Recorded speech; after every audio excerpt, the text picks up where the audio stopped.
सम्मत्तनानदन्सन् विरीसुमं तहेव गहनम् अगुरुलघुमवाहम् अट्ठगुणाहोन्ति सिद्धानं तव सिद्धे नय सिद्धे संयमसिद्धे चरितसिद्धेय नानमिदंसनम्य सिद्धे शिरसा नमन्सामि इच्छामि भन्ते सिद्धभक्ति काउ सगोकोतसालोचिं समनान समदंसन समचरितजुत्तानम् अट्ठवीयकमविपमुखानम् अट्ठगुणसम्पन्नानम् उड्डलो मध्यमी पैठ्यानं तव सिद्धानं नय सिद्धानं संयम सिद्धानं चरित सिद्धानं अतीतनागत वर्तमानकालतय सिद्धानं सव सिद्धानं सयनिचकालम् अंचेमि पूजेमि वन्दामि नमस्सामि दुःखकौ कम्मकौ बोहिलाओ सुगैगमनं समाहिमरणं नमस्तो प्राणिकाचरण श्री श्रुतवत्ती का अष्टम।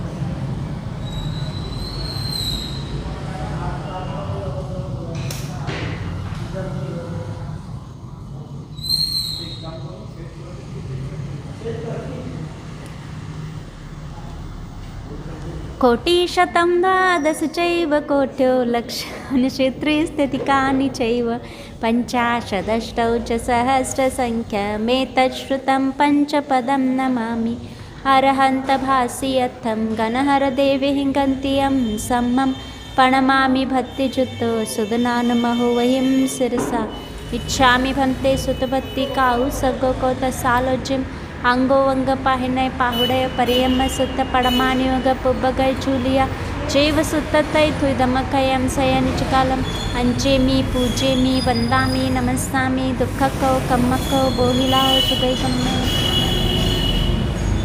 प्राणिकाचरण श्री आचार्य भक्ति काश।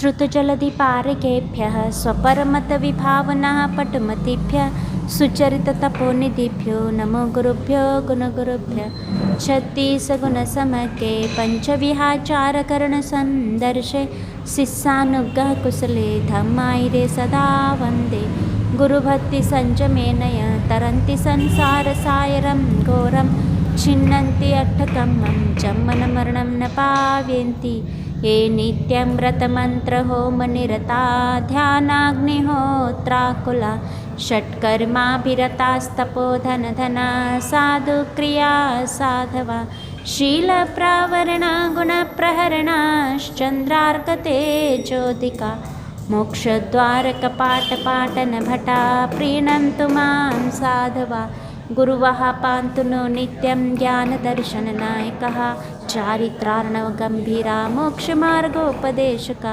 इच्छामि भन्ते आयिरे भक्तिकाउ सगोकोतसालोचिं समनान समदंसन समचरितजुत्तानं पञ्चविहाचारणम् आयर्यानम् आयरादिसुदनानुवदेशनम् उवज्झायानं तीर्यनगुणपालनरणं सव्वसावनं सयनिचकालम् अंचेमि पूजेमि वन्दामि नमस्सामि दुःखकौ कम्मकौ बोहिला सुगैगमनं समाहिमरणं जुनुवंसम्।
सागर विश्ववन्द्य श्रमणं भक्त्या सदा संस्तुवे सर्वोच्चं यमिनं विनम्य परमं सर्वार्थसिद्धिप्रदं ज्ञानध्यानतपविरक्तमुनिपं विश्वस्य विश्वाश्रयं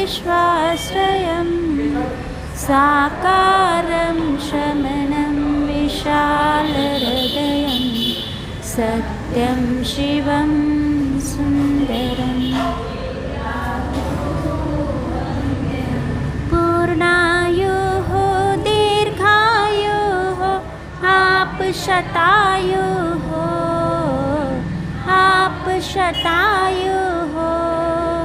हम सबके आयु लग जाए आप चिरायु हो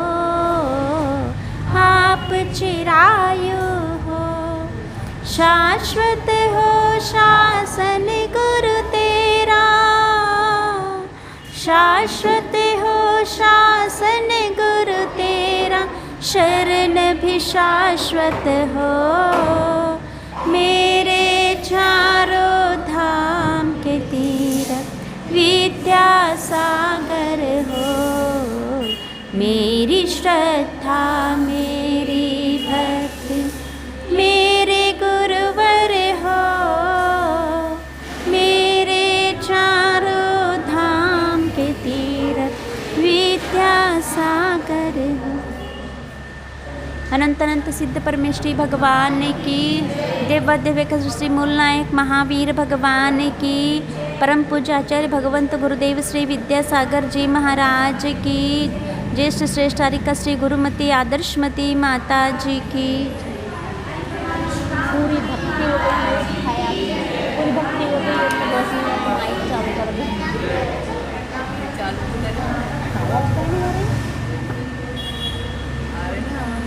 नहीं आ रही, हम इतनी जोर से तो बोल रहे हैं, भक्ति नहीं करी।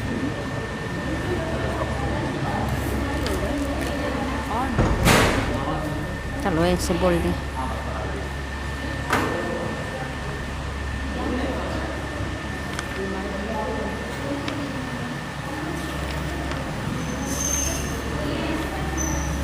आज माटी का क्या होना है?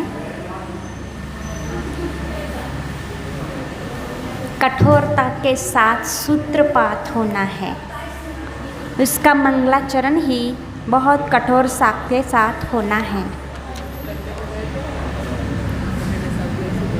पुस्तक ले लो तुम लोग भी, बुर रखे बहुत सारे।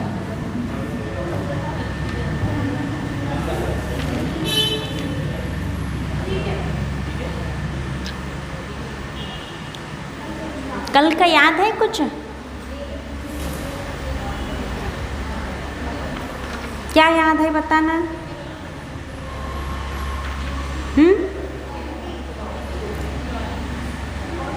कल का क्या याद है?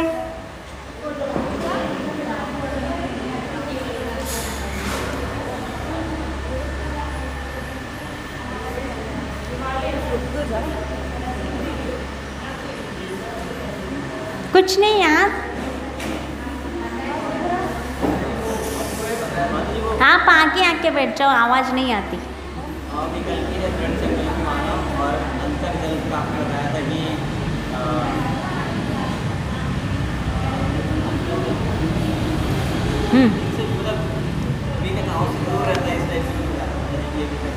हाँ,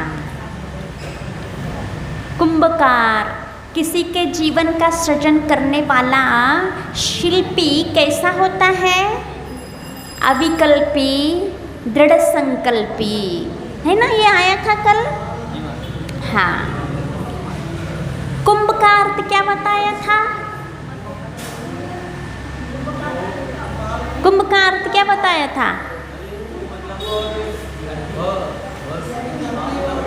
कु यानी हाँ, अभ माने भाग्य विधाता, कु माने धरती और भाने भाग्य विधाता, ऐसे वह कुंभकार है। और अर्थवान कैसे बना जाता है? धनी। हाँ, आप बता सकते हैं आपके जीवन में कौन कौन सी चीज अपव्यय रूप में आए हुए हैं? कुछ जाके विचार किया, चिंतन किया? नहीं किया? कल कितना अच्छा सूत्र आया था, यदि धनवान बनना है, धनी बनना है, अर्थवान बनना है तो ज़्यादा दुकान चलाने की ज़रूरत नहीं है, ज़्यादा मेहनत करने की ज़रूरत नहीं है। मात्र एक ध्यान रखना, जो जीवन में पैसा आता है उसको अपव्यय नहीं करना, है ना। एक कितनी अच्छी बात बताई थी। लेकिन अपव्यय हमारे जीवन में क्या क्या है, आपने सोचा? अच्छा, अभी सोच के बताओ, घर में नहीं सोचा कोई बात नहीं, अभी सोच लो बैठ के।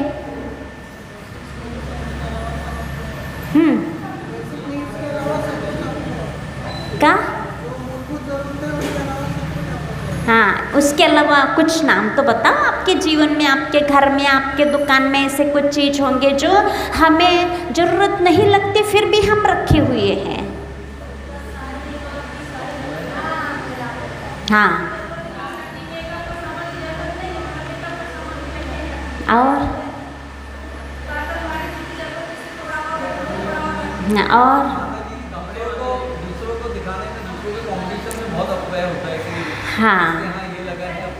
हाँ, जो आपके जेब में जो एक बित्ते का डिब्बा है, क्या अपव्यय नहीं है क्या वो?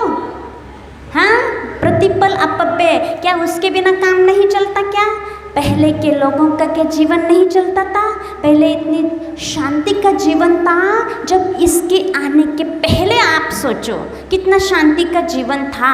एक तो जीवन में शांति का भी भंग हो गया, और दूसरी चीज़ जितना हम कमा रहे हैं इसमें कितना देना पड़ता है, कितना बैलेंस डालना पड़ता है कि नहीं? समय, अर्थ, शांति, सब कुछ इसके पीछे जा रहा है। आपके घर में दूरदर्शन है, टीवी है, ये अपव्यय का चीज नहीं है कि नहीं है? है क्या? टीवी के बिना जीवन नहीं चलता क्या? चलता है, लेकिन हम उसको मने हमारे अर्थ का अपव्यय उसमें हमने कर दिया, अपने पैसे का अपव्यय इसमें कर दिया। अकेले टीवी लाने के लिए, दूरदर्शन लाने के लिए जितना पैसा लगा है उतना ही अपव्यय नहीं हुआ है। टीवी आने के बाद सोचिए, कोई अपनी छोटी सी कुटिया में, झोपड़ी में बहुत शांति का जीवन बिताता था।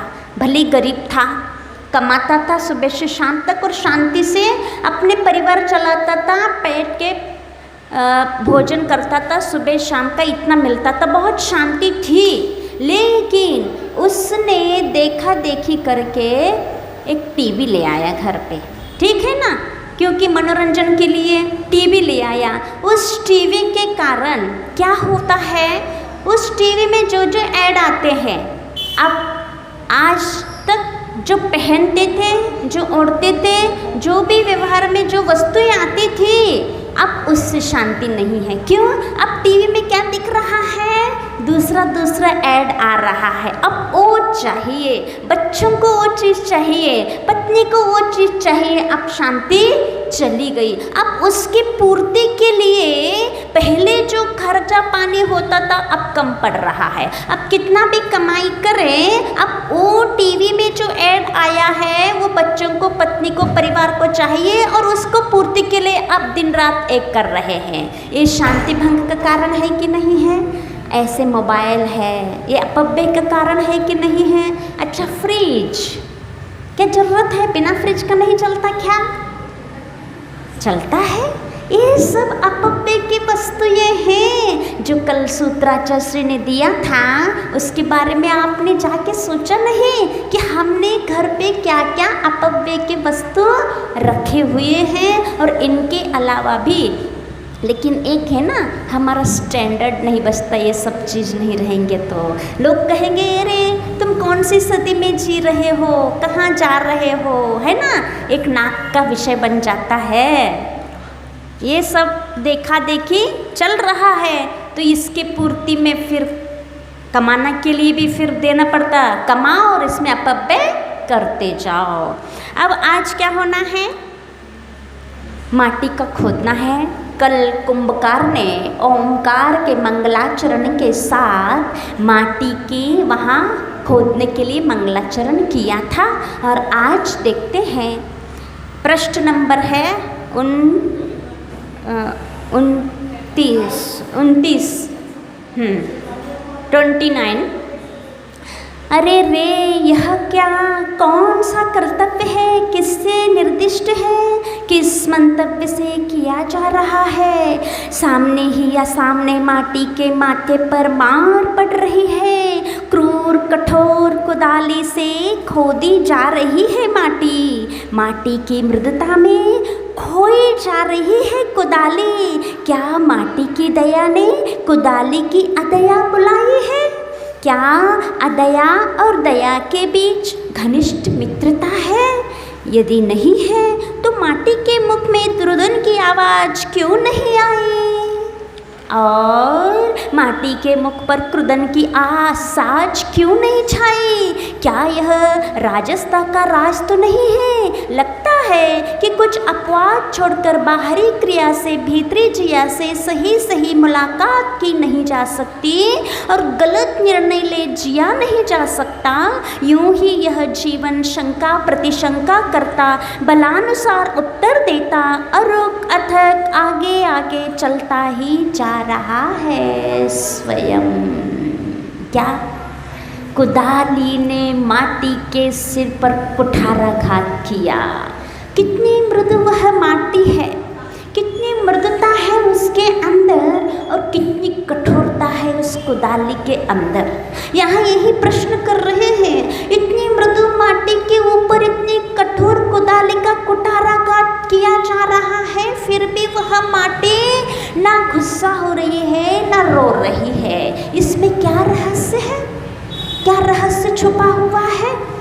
क्या माटी की दया ने कुदाली की अदया को बुलाया है कि आओ तुम अदया आ जाओ, मैं दया हूँ? क्या दया और अदया की मित्रता हो गई है? ऐसा होता है क्या? क्योंकि दया और अदया दोनों विरुद्ध है, अपोजिट है। लेकिन यहाँ क्या कह रहे हैं, इस मृदुता के पास, कठोरता आने के पास भी वहाँ कोई खलबली नहीं है, कोई क्रोध नहीं, कोई आवेश नहीं, कोई रुदन नहीं है। वहाँ शांति से सहन किया जा रहा है माटी के माध्यम से। तो ये क्या है, ये कहीं राजस्ता का राज तो नहीं है। माने अपने यहाँ उस माटी के अंदर कुछ स्वार्थ, कुछ लोभ, कुछ लालच तो नहीं छुपा हुआ है, जो इतनी कठोरता को सहन करके वो ना उसका क्रोध आ रहा है ना उसको रोना आ रहा है। तो बाहरी क्रिया से भीतरी जिया से सही सही मुलाकात की नहीं जा सकती। क्या कह रहे हैं, जैसे बाहरी दिख रहा है, बाहर जैसा दिखता है वैसा ही अंदर हो, ये हम सही सही अंदाज नहीं लगा सकते हैं। क्यों? क्योंकि कन्नड़ में कहावत है, बताओ, कप्पु डंकादरे सिही डंके, हालू कप्पादरे आकड़ू कप्पादरे हालू कप्पे। कुछ समझ आया? नहीं आया? कब्बू माने होता है गन्ना। हाँ, कब्बू माने गन्ना। यदि गन्ना टेढ़ा होता है तो क्या उसका रस भी टेढ़ा होता है? नहीं होता है। आकड़ू माने होता है गाय। गाय यदि काली होती है, क्या दूध भी काला होता है? नहीं होता है। माने जैसा बाहर रहता है वैसा ही भीतर हो, ये कोई जरूरी नहीं है। तो यहाँ कह रहे हैं कि यहाँ माटी बाहर में चुपचाप है, इसका मतलब अंदर कुछ लोभ, लालच, स्वार्थ क्या छुपा हुआ है, जो बाहरी इतने कुठाघात को सहन करते हुए चुपचाप बैठी हुई है। ऐसे कभी कभी अपने जीवन में भी होता है ना, लेकिन कब होता है वो? जब हमारे अंदर स्वार्थ रहता है, सामने वाले से कुछ काम निकालना होता है, तब हम उसके वचनों को, उसको व्यवहार को भी हम सहन कर लेते हैं। क्यों? वो बहुत बड़े हैं और हमारे काम के हैं, इसलिए अभी हमें सहना है। यदि हम अभी सहेंगे तो हमारा उनके माध्यम से कुछ अच्छा होगा, कुछ प्राप्त होगा, उनसे कुछ लाभ होगा। और यदि आज ही हम मुंह खोल देंगे, उनसे टक्कर खाएंगे, तो हम गिर जाएंगे, यानी हमारा आगे बढ़ना नहीं हो पाएगा। भैया उनसे काम लेना है, चुपचाप रहो, वो जैसा कह रहे हैं, जैसा कर रहे हैं वैसा सहो, ये हमारे अंदर का स्वार्थ है। तो यहाँ ऐसे ही वहाँ प्रश्न उठ रहा है कि यह राजस्थान का राज तो नहीं है, मतलब कुछ अपवाद छोड़कर, कुछ अपवाद माने एक्सेप्शन छोड़ कर के बस कि अंदर जैसा रहता है वैसा ही भीतर नहीं होता है। सही सही मुलाकात नहीं होती, गलत निर्णय ले जिया नहीं जा सकता। मतलब हम बाहरी क्रियाओं को देख करके अंदर अंदाज से हम ये नहीं निर्णय ले सकते हैं कि ये व्यक्ति ऐसा है। हम दूसरे व्यक्ति की क्रिया को देख सकते हैं, लेकिन अभिप्राय नहीं पकड़ सकते। अभिप्राय पकड़ सकते हैं क्या? नहीं। इसीलिए कभी भी किसी की क्रिया को देख करके ये नहीं कहना चाहिए ये ऐसा व्यक्ति है, ये ऐसा करता है, लेकिन उसके ऐसे करने के पीछे राज क्या है, क्या परिस्थिति बनी हुई है, वो ऐसा कर रहा है। परिस्थिति को समझो, समझने का प्रयास करो, उसके अभिप्राय को। अभिप्राय तक हमारी दृष्टि नहीं जाती है, मात्र क्रिया तक रह जाती है, और क्रिया को देख करके हम गलत निर्णय ले बैठते हैं कि ये व्यक्ति ऐसा है। तो ऐसे ही शंका प्रतिशंका करता हुआ, बलानुसार उत्तर देता हुआ रुकता तक आगे आगे चलता ही जा रहा है स्वयं। इधर भोली माटी कुछ ना बोली और बोरी में भरी जा रही है। बोरी के दोनों छोर बंद हैं, बीचों बीच मुख है और सावरणा लज्जा का अनुभव करती नव विवाहिता तनुदरा घूंघट में से झांकती सी बार बार बस बोरी में से झांक रही है माटी भोली। सतियों को भी यतियों को भी प्यारी यही प्राचीना परिपाटी, इसके सामने बंधन विरहित शीला नूतन नवीना, इसकी जीवन लीला कीमत कम पाती है। क्या कह रहे हैं? उस माटी को एक बोरी में भरा जा रहा है। और बोरी में कैसा भरा जा रहा है? बोरी के अंदर भरने के बाद उस बोरी को सील देते हैं और बीच में थोड़ा सा मुख उसका खुला हुआ है। तो यहाँ बताया जा रहा है वह माटी ऐसी लग रही है जैसे कोई दुल्हन बहुत सजी हुई है, अच्छे वस्त्रों से, आभरणों से घूंघट डाली हुई है और उस घूंघट में से झांक रही है। वो कितनी शालीन शील वाली नजर आती है ऐसे ढाक के घूंघट के अंदर जब कोई स्त्री रहती है तो, है ना। लेकिन आज ना घूंघट है, कह रहे हैं यहाँ आचार्य स्वयं कह रहे हैं कि ये जो माटी की जो लज्जाशीलता है, जो मर्यादा है, वह सतियों को भी और यतियों को भी प्यारी है। लेकिन क्या ये प्राचीन परिपाटी है, इसके सामने बंधन विरहित शीला नूतन नवीना, इस युग की जीवन लीला कीमत कम पाती है। आज का जीवन और पहले के जीवन में यहाँ बता रहे हैं, जो पहले लज्जावान नारी रहती थी, जो अपनी मर्यादा में रहती थी और लज्जा का रक्षा करती थी, कहते हैं नारी का सर्वश्रेष्ठ गुण होता है लज्जा। आज कहाँ बची लज्जा? नहीं बची। सब अपने पहनाव से, स्त्रियां अपने गुणों को अपने पहनाव से, अपने शौक से, अपने गुणों को ऐसे कुचल दिए अपने पैरों से, और स्वयं ही बाजार में ऐसे मतलब पहनाव पहन के ऐसे घूमने लगे हैं कि यहाँ कह रहे हैं जो पहले के परिपाटी थी, यतियों के भी जो प्यारी थी, आज नवीन नूतन नवीना इस जीवनशीला की कीमत कम पाती है। आज की नारी की जो पहनाव है वो बहुत कीमत कम है। किसके सामने?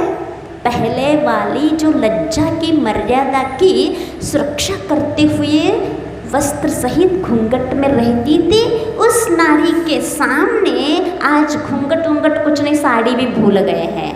कितनी आज बूढ़ी बूढ़ी महिलाएं भी यदि बाहर जाती तो साड़ी तो पहनती नहीं, सूट चलता है। क्यों? हम सफ़र में जा रहे हैं भैया, पहले कोई सफ़र नहीं करता था, है ना। हाँ, अब सास सूट पहनती है तो बहू क्या करेंगे? अब बहू जींस पहनेंगे तो बेटी क्या करेगी? ये लज्जा, ये अपनी लज्जा का, मर्यादा का हम ही इसकी सुरक्षा कर सकते हैं और कोई नहीं कर सकता है। तो ये लज्जा बहुत आवश्यक है। ये सब बिक रहा है बाजार में और इसको एक फैशन मान रहे हैं, एक मॉडर्नता, अपने आप को एक गौरव का अनुभव करती है स्त्रियां, नारियां इस प्रकार के वेशभूषा के साथ। लेकिन यहाँ एक गौरव नहीं, ये अपने आप में एक लज्जा आना चाहिए कि ये मेरा गुण कहाँ है, मर्यादा कहाँ चली गई है। तो इस प्रकार के अनुभव आज नहीं आता है। कितना अच्छा जैसे देखो, नववधू से उस माटी को कितने अच्छे बताया कि बोरी के अंदर से वो झांक रही है नववधू जैसी। तो ये इस प्रकार के कोई अच्छे ढाक के नारी आती है और अच्छे नीचे नज़र करके आती है तो सब कितने गौरव के साथ उसको देखते हैं कि नहीं देखते। और कोई ऐसे आधे अधूरे कपड़े पहन के आए तो आपकी दृष्टि कैसी रहेगी उसके साथ? उसके लिए अच्छी रहेगी क्या? और जो अच्छे मर्यादा के साथ आती है तो उसके सामने, उसके प्रति आपकी दृष्टि कैसी रहेगी? अपने आप की दृष्टि को आप चेक करो।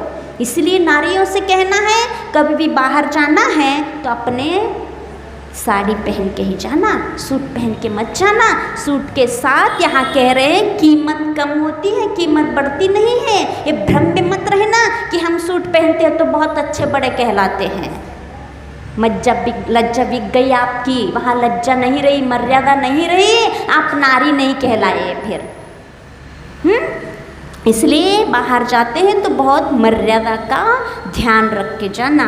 तभी तो संवेदनशीला शिल्पी ने माटी को पूछा है कि तामसता से दूर सात्विक गालों पर तेरे घाव से लगते हैं, छेद से लगते हैं, संदेह सा हो रहा है, भेद जानना चाहता हूँ, यदि कोई बाधा ना हो तो बताने की कृपा करोगी।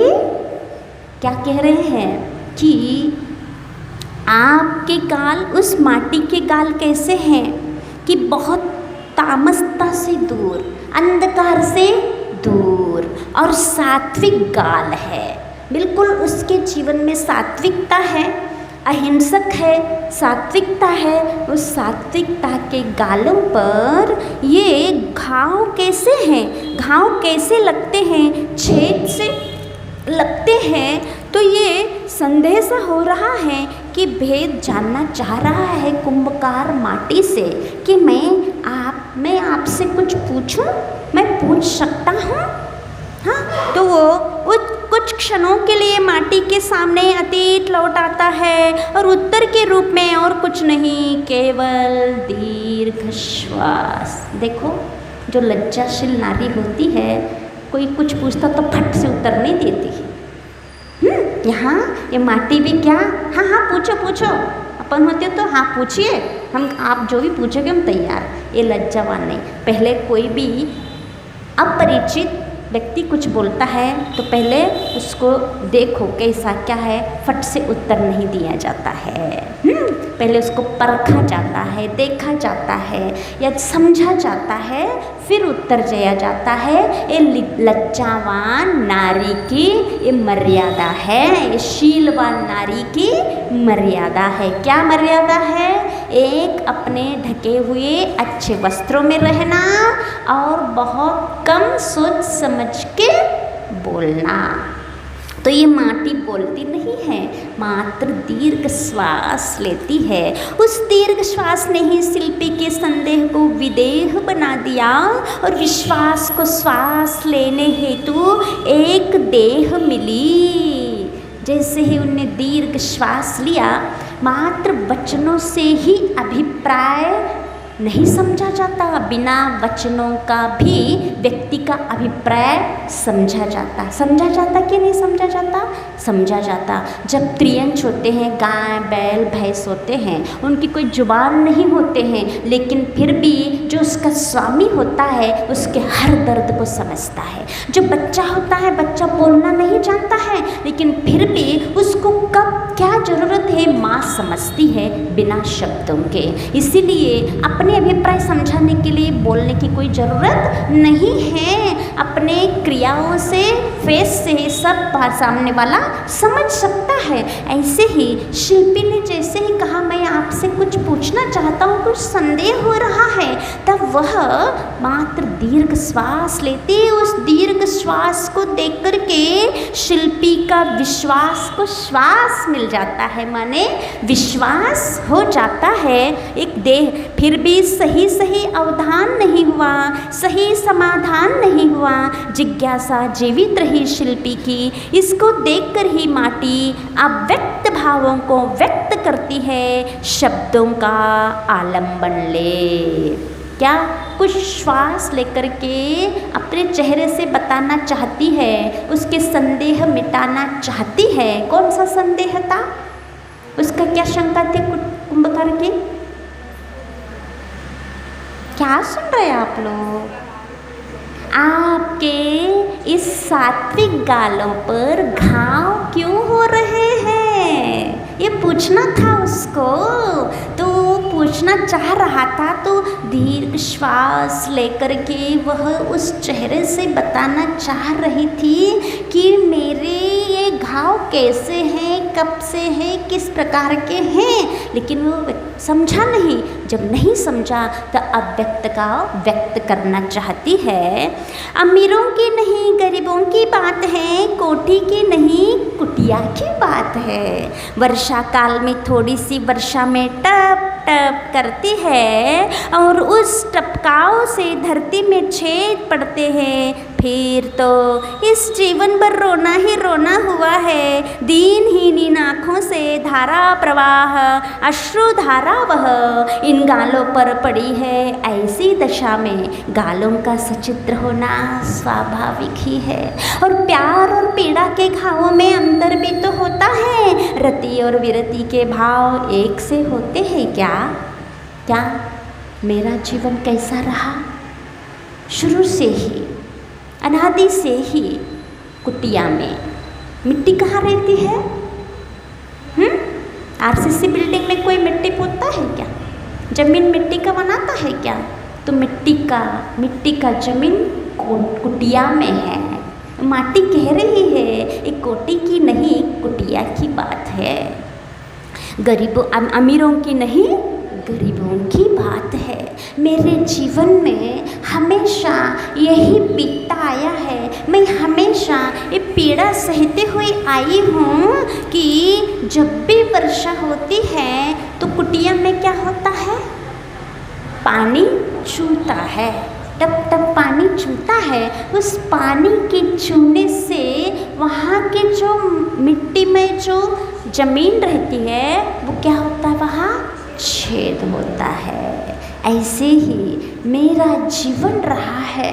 हमेशा मेरे जीवन में पीड़ाओं का टाप टाप, दुख, पीड़ा, शोक, यही मैं देखते आई हूँ। पतित, हमेशा उन्हें शुरू में कहा मैं पतिता हूँ, मैं दूसरों के पैरों से रुनती हूँ, रोदी जाती हूँ, कब उद्धार होगा? ऐसे पतितमय जीवन ही मेरा रहा है। और इस पीड़ा के माध्यम कारण से ही मेरे गालों में घाव हो रहे हैं। तो ये गरीबों की बात है। अमीर लोग कैसे समझेंगे? ना वो चूना जानते हैं, ना जमीन जानते हैं, तो यहाँ ना टप टप की आवाज़ आती है, तो घाव को भी कैसे समझ सकता है कोई अमीर? इसलिए जो गरीब है पीड़ा वही समझ सकता है जो जिसके जीवन में कुछ पीड़ा महसूस किया हो। कहते हैं ना पैर, हाँ, जाके पैर न पटे बीमाई, हाँ, जाकी बीमाई न पीर पर आई, हाँ, पीर पर आई, जाकी न फटे बीमाई वो क्या न जाने पीर पर आई। माने जो बीमाई फटती, बीमाई समझते हो, जो पैर ठंड के दिनों में फट जाते तो बहुत ज़्यादा दर्द करते हैं। किसी का रुक्षता रहती है त्वचा में, उस त्वचा के रुक्षता के कारण बीमारी फटती है तो उसमें से रक्त बहता है, जैसे ब्लेड लगने से जैसे चीर देते हैं ऐसे पैर हो जाते हैं। तो उसको जितनी पीड़ा, वो पीड़ा कौन पहन सकता है? जिसकी चिकने पैर है, वो चिकने पैर वाला उस बीमारी को पहचान सकता है क्या? नहीं पहचान सकता है। जो बहुत महलों में रहने वाला है, पुण्य का उदय भरमार है उसके जीवन में, किसी भी प्रकार के शोक नहीं है, वो कैसे समझ सकता है कि कुटिया में रहकर भी वो टपकता हुआ पानी किस प्रकार से होता है? ये माटी कह रही है कि मेरा जीवन में कुटिया में बीता हुआ है, टपकता हुआ पीड़ा मैं जानती हूँ, इसलिए मेरे गाल पे घाव हुए हैं। इन गालों पर ऐसी दशा सचित्र होना स्वाभाविक है। प्यार और पीड़ा के घावों में, मतलब प्यार का भी घाव होता है, प्यार और पीड़ा के घाव में, पीड़ा का घाव का फिर भी सीमा होती है, लेकिन प्यार का घाव का कोई सीमा नहीं हो सकती है। इसीलिए मोक्ष मार्ग में जब आते हैं साधक, साधना में बढ़ते बढ़ते जब कषायों का हनन करते हुए श्रेणी में आगे चढ़ता है तो सबसे पहले द्वेष को नष्ट करता है, फिर बाद में राग नाश होता है 10वें गुण स्थान तक। ये जो स्नेह है, राग कहो, प्यार कहो, स्नेह कहो, ये प्यार कहने से दृष्टि कहीं और जाती है तो स्नेह कह सकते हैं। तो इसका जो घाव होता है बहुत भयानक होता है, पीड़ा से भी ज़्यादा होता है। फिर भी यहाँ प्यार और पीड़ा के घावों में अंतर भी तो होता है। रति और विरति के भाव एक से होते हैं क्या? है ना, जिसके राग भाव हो और वैराग के भाव हो। वैराग के भाव में शांति, आह्लाद, प्रसन्नता, और राग भाव में अंदर धधकता हुआ, बाहर तो चेहरा ऐसा लगता है बहुत सुखी है, लेकिन जिसके प्रति राग होता है, अटैचमेंट होता है, और यदि वो इष्ट का वियोग हो जाता है और या अनिष्ट का संयोग हो जाता है, इस प्रकार जहाँ होता है वहाँ अंदर पीड़ा अलग ही होता। और जो वैरागी होता है, चाहे इष्ट हो चाहे अनिष्ट हो, उसको कोई भी फर्क नहीं पड़ता है। तो इसमें बहुत अंतर होता है। माटी का इतिहास माटी के मुख से सुन शिल्पी सहज कह उठा कि वास्तविक जीवन यही है, सात्विक जीवन यही है, धन्य। क्यों? जो संघर्ष में जीता है ना, वो हर चीज़ को समझता है। जीवन तो उसी का जीवन होता है जो पुण्य के उदय में जी रहा है। वो इतना सा भी कष्ट आ जाए तो वहाँ उसका जीवन असहनीय हो जाता है, और जो शुरू से ही सहन करता हुआ आया है उसके जीवन में पहाड़ भी टूट जाए तो वो सहनीय हो जाता है। होता है कि नहीं होता है? जिसको कभी फूलों के मार भी नहीं पड़ी, कभी उसने इस मखमली शैया से धरती पे पैर नहीं रखा, जिसने कभी सूर्य का प्रकाश नहीं देखा, रत्नों की रोशनी में जिसका जीवन जीता है, ऐसे राज अवस्था में राजकुमार राजकुमारी जो भी पुण्य का उदय रहता है, तो उसको यदि सरसों का दाना भी थोड़ा सा आ जाए बैठने में तो उसका ऐसा लगता है बहुत बहुत कांटा या कांच चुभ रहा है, एक नुकीला। क्यों? उसका मखमली का अभ्यास है, उसने कभी जाना ही नहीं है। और जिसने रोज पैरों में नंगे पैर कांटे और कांचे पे ही चलना ही जानता है, और उसके पाँव के नीचे यदि अंगारे भी आ जाए तो वो सहनीय हो जाता है। इसीलिए जीवन में कष्ट सहने की आदत होना चाहिए। हमेशा अनुकूलता में जीने का नहीं सोचना। जीवन में हमेशा अनुकूलता नहीं बनाए रहते हैं, अनुकूलता बहुत कम और प्रतिकूलताएं ज़्यादा रहती हैं, क्योंकि दुखमा काल है, दुख का उदय ज़्यादा रहता है, नाम ही दुखमा है। पाप का बहुलता इस दुखमा काल में ज़्यादा रहता है। लेकिन हम ढूंढते क्या है दुखमा में? सुख ढूंढते हैं। तो अपने इस मार्ग में कांटे और कंकड़े बिछे हुए हैं, तो फूल कहाँ से खिलेंगे? नहीं खिल सकते हैं। इसीलिए यहाँ दुख सहने की आदि होना चाहिए, सुख की प्रतीक्षा मत करो। एक बार पीछे आया था ना, जो सुख की प्रतीक्षा करता है कभी आगे बढ़ नहीं सकता है। जो समय को समझता है, जो सामने ये है उसका हम लाभ ले लेना चाहिए, चाहे हमारे जीवन में अनुकूलता हो चाहे प्रतिकूलता हो। अनुकूलता की प्रतीक्षा कभी नहीं करना चाहिए। तो वास्तविक जीवन तो यही है धन। और यह भी एक अकाट्य नियम है कि अति के बिना इति से साक्षात्कार संभव नहीं, और इति के बिना अत का दर्शन असंभव। अर्थ यह हुआ कि पीड़ा की अति ही पीड़ा की इति है, और पीड़ा की इति ही सुख का अत है। इसका अर्थ ये हुआ, जीवन में जब पीड़ा समझोगे, बहुत पाप कर्म, जब मतलब पीड़ा इतनी कि अति के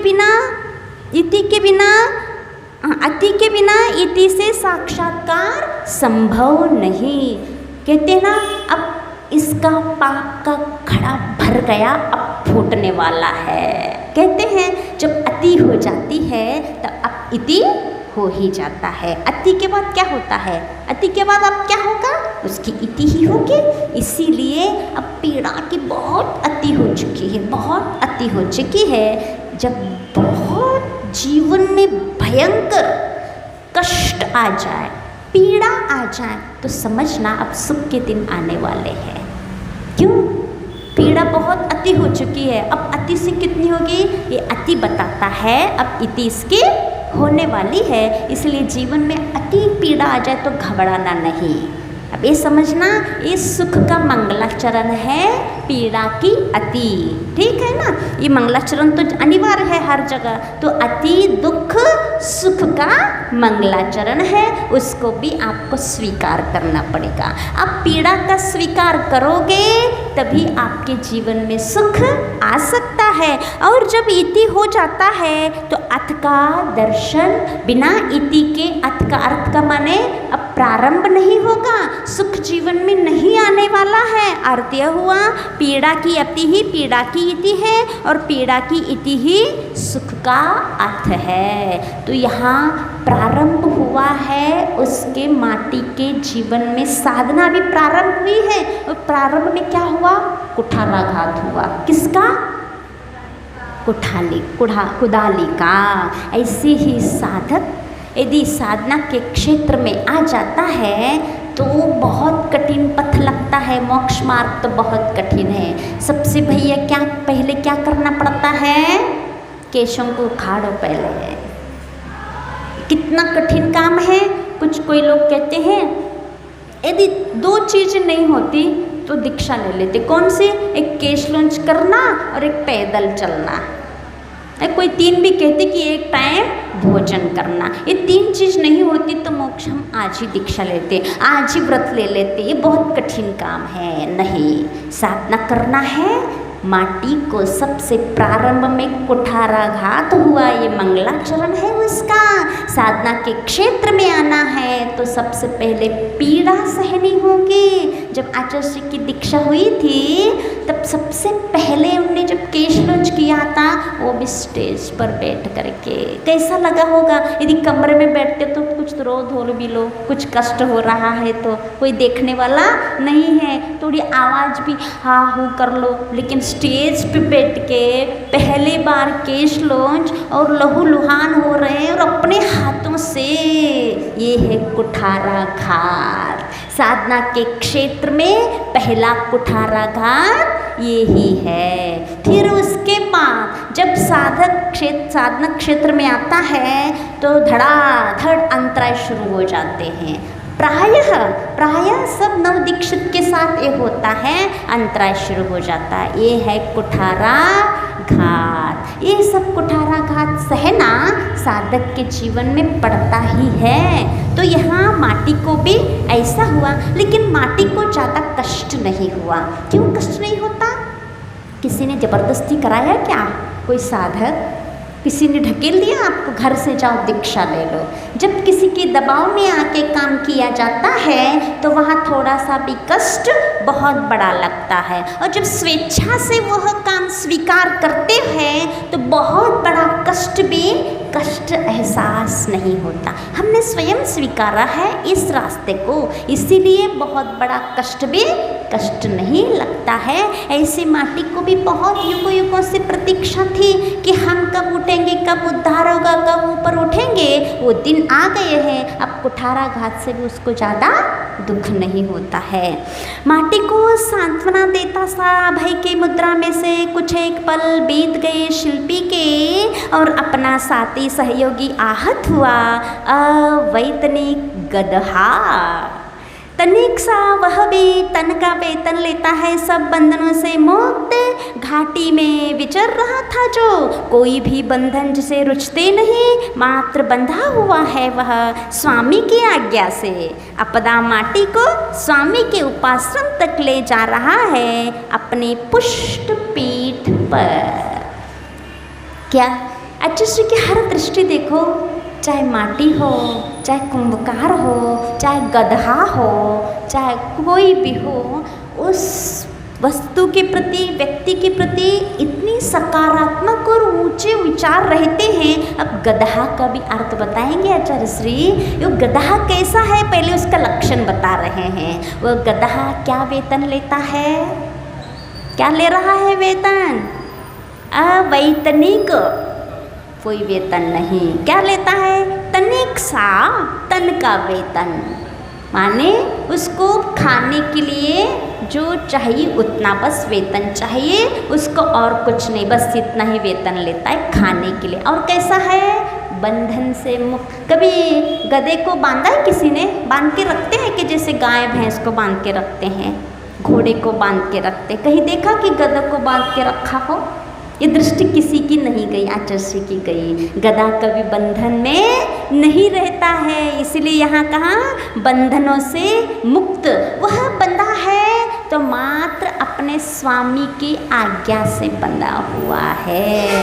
मतलब इतना वफादार, इतना विश्वास है उस स्वामी को भी इस गधा पे, इसको बांधने की ज़रूरत नहीं है, क्योंकि ये मेरे इतना निष्ठावान है कि उसको मेरी आवाज़ से आ जाएगा और मेरी आवाज़ से ही चला जाएगा। उसको रस्सी वस्सी की बंधन की ज़रूरत नहीं है। और स्वामी की आज्ञा से अपदा माटी को, अब माटी के पास तो पैर तो है ही नहीं कि वो उसको पकड़ के, अंगुली पकड़ के ले जाएं। अपदा है, उस अपदा माटी को अपने पीठ पर लेकर के वह जाएगा। कौन? गदहा। बीच पथ में दृष्टि पड़ती है माटी की गधे की पीठ पर। हाँ, खुरदरी बोरी की रगड़ से पीठ छिल रही है उसकी, और माटी के भीतर जाओ और भीतर उतरती सी पीर मिल रही है। देखो अब दोनों के, गधा के पीठ पर माटी है, लेकिन माटी की जो बोरी है ना, खुरदुरी है। उस खुरदुरी के कारण क्या हो रहा है? गधे की पीठ छिल रही है और भीतर ही उतरती सी पीर मिल रही है। माटी की पतली सत्ता अनुक्षण अनुकंपा से सभीत हो हिल रही है। देखो उसकी पापा मैं दूसरों के पीठ पर लदी जा रही हूँ, इस चीज़ की उसकी बहुत बड़ी पीड़ा है। क्यों? आज तक क्या था, उस माटी के भार पे सब खड़े हो जाते थे, माटी अपने पेट पर सबका भार खड़ा कर देती थी, लेकिन आज ऐसा हुआ कि स्वयं दूसरे को भार बन रही है, इसकी पीड़ा उसको बहुत है। ये बहुत स्वाभिमानी जो व्यक्ति रहते हैं, जब कभी कहीं ऐसा प्रसंग आ जाता है तो उसकी स्वाभिमान वो खोने नहीं देते हैं, किसी की भार बनकर रहना नहीं चाहते हैं। भले हम दूसरों के कुछ कर सके या ना सके, लेकिन हम दूसरों के भार नहीं, और बन रहे हों तो उनको बहुत दुख पीड़ा होता है ऐसे। और वो अनुक्षण अनुकंपा से क्या कर रही है, जैसे गधा चलता है तो चलते समय वो बोरा भी हिलते हैं, तो बोरा हिलते तो माटी भी हिल रही है, तो यहाँ के भय से कप रही है वो, कि अनुकंपा से भय से माटी हिलती जा रही है। बाहर भीतर मीत बन प्रीत खिल रही है, केवल क्षेत्रीय ही नहीं भावों की निकटता भी अत्यंत अनिवार्य है इस प्रतीति के लिए। दूसरों की अनुकंपा समझना हो, पीड़ा समझना हो, कोई बाजू में आके बैठ मात्र से कोई पीड़ा समझता नहीं है। आत्मी अंदर की आत्मिकता होना चाहिए। यदि अंदर की हृदय से हृदय मिला हुआ है, यदि प्रेम प्रीत है, तो दूर भी कितने विदेश में भी क्यों ना हो तो उस पीड़ा को हम यहाँ समझ सकते हैं। और यदि अंदर की मीत नहीं है तो यहाँ कह रहे हैं क्षेत्रीय निकटता से कोई मतलब यहाँ नहीं होता है। तो इस प्रतीति के लिए केवल क्षेत्रीय नहीं, भावों की निकटता अत्यंत अनिवार्य है। इस प्रतीति के लिए यह अचेत नहीं, चेतना की सचेत रीत मिल रही है। क्या? अपने अंदर पीड़ा के लिए चेतना चाहिए। चेतना है तो यदि किसी के पास पीड़ा नहीं, अनुकंपा नहीं, दया नहीं, वो चेतना होके भी अचेतन जैसा हो जाता है।